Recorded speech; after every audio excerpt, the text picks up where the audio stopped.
Welcome to our channel. Today we how to register with Notion automations for task syncing. Easy tutorial step by step clearly. Start by opening your web browser. Navigate to the Notion website. Log in to your account using your credentials. Once you are logged in, click on the workspace you want to use for automations. On the left sidebar, click on the Settings and Members option. In the Settings menu, find the Integrations tab.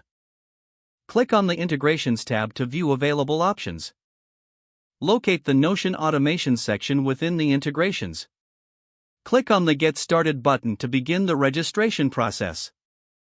You will be prompted to provide necessary permissions for automations. Review the permissions carefully, then click Allow. After granting access, you will be directed to the Automation dashboard. In the dashboard, look for the Create New Automation option. Click on Create New Automation to start setting up task syncing. Choose the trigger that will initiate your automation. Select the appropriate application or event from the options provided. Specify the conditions that need to be met for your automation. Next, set the action that should occur once the trigger is activated. Choose from the predefined actions available in the drop-down menu. Fill in the required details for the action you selected.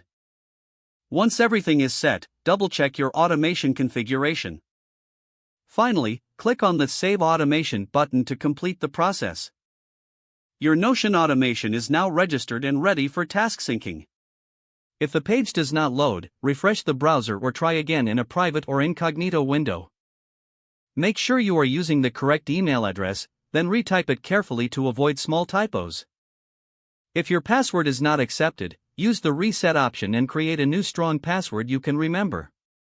Check your spam folder for verification or security emails, then complete any requested confirmation steps.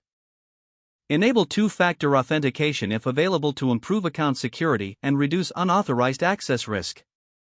After signing in, review your profile details so your contact information and settings are accurate and current. Don't forget to like this video and subscribe to our channel for more step-by-step tech guides.